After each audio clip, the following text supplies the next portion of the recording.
He was a sheriff who didn't carry a gun. What he carried was a big stick. Buford Pusser took on the state line gang that terrorized his county. He was shot, stabbed, and they murdered his wife. Yet, he continued to walk tall as the youngest sheriff in Tennessee until a freak accident on Highway 64.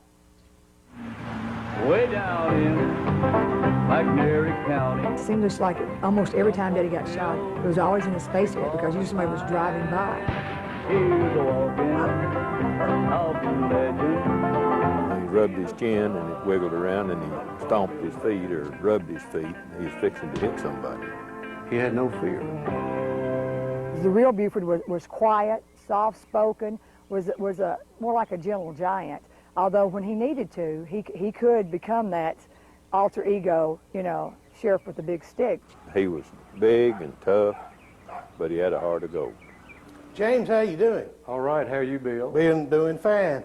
Very seldom does a county have an opportunity to see history unfold like it did during the Buford Pusser years. You know, when it come to fighting the criminal element, Buford was hell on wheels. That's really what he was. He really was.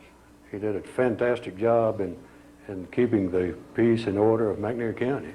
He came to this office on the first Monday in September 1966. 24 months later, he had busted 147 whiskey stills with nobody to help him except his chief deputy, Jim Moffitt. Ain't a moonshiner in the county. That big Buford can't get. He was a yes sir and a no sir, a yes ma'am and a no ma'am person, a man prone to open the car door for ladies and things like that. I know that when he dealt with the criminal element, he did have a vicious side, but in that case, he was fighting fire with fire. When he campaigned to clean up the area without a gun, without force. And then he got stabbed and sort of changed his mind. I think his mother and everybody was concerned, you know, it wasn't going to work. You know, if you're going to live, you're going to have to take something beside your hand. Of course, he had a big hand, that was a lot, but some of the people he's dealing with, you know, machine guns and all, a hand, not much help. He had a lot of strikes against him when he took the sheriff's job. The sheriff that was running against Buford when he was running for sheriff come up dead in a car, supposedly a car wreck down here in, between Selmer and State Line. But now they was some terribly rough people in this down there around the state line. There was some bad folks up here in this part of the country in those days, maybe still be, but he was not afraid of them, and he would stand up to them and do whatever it took to clean up the things that didn't need to be here. He had a way about him, he had a personality that just stood out.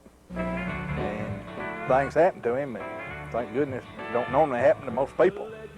But it seemed like, I guess because of his size, they went looking for him. One day there was a carnival came through town, and they had a bear with the carnival, and they selected people from the audience, you know, just come up and wrestle the bear. So Buford decided he was going to wrestle the bear. It was a big black bear. And so he did. He got up in the ring and wrestled the bear, and he pinned the bear. He's Buford Pusser. He goes bear hunting with a switch. One of the most interesting stories that I ever knew about Buford dealt with a lady that called him when they had domestic problems. It seems that this fellow would abuse his family, come in drunk. One night he threw the cat in the stove. Another night he threw the girls' school books in the stove.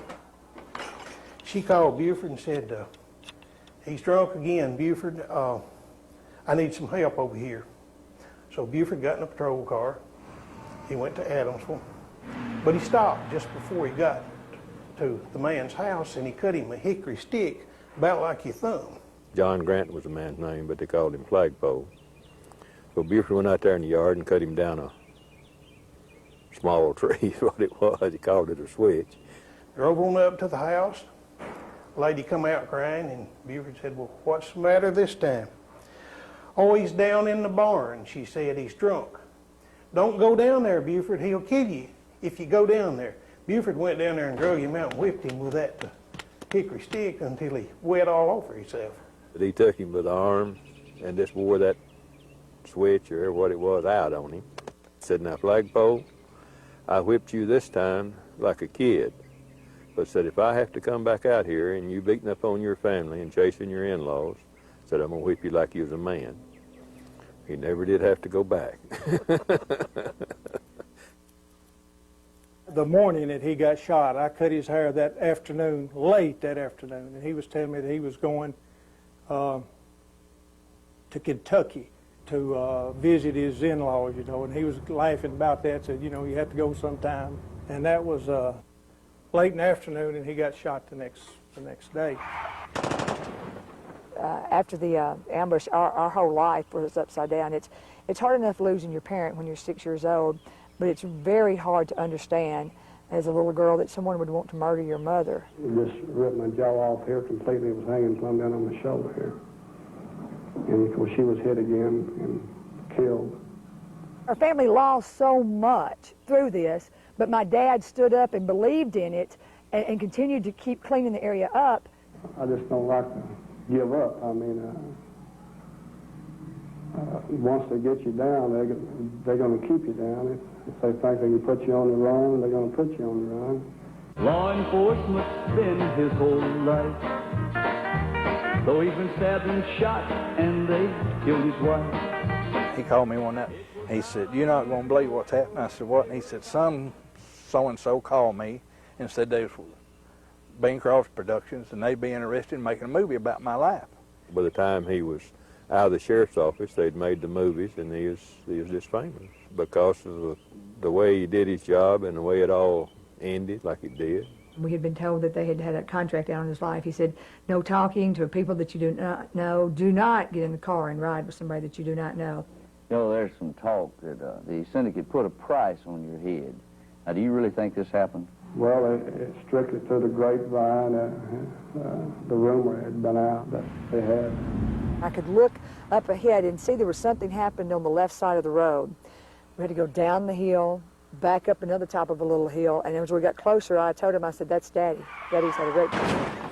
I was so scared for him, so held on to his neck, turned him over, held it, and was saying, Daddy, Daddy, Daddy. And he muttered a little bit, and what I want to think was Dwana. I hope and pray that he knew that I was there with him. It was just another moment or two, and he was gone. There's no way that anybody can find out what happened, but there's just people that said somebody sabotaged the car. He wasn't perfect, by no means, but he was a very good man. He had a good heart, and you know what? He fought for something that he believed in. He done the best job that anybody I know of that's ever been sheriff in this county.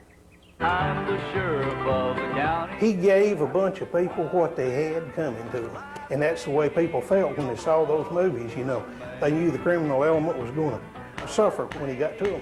He kept walking tall today, even though all the bad things that had happened to his life, and he could have turned bitter, but he didn't.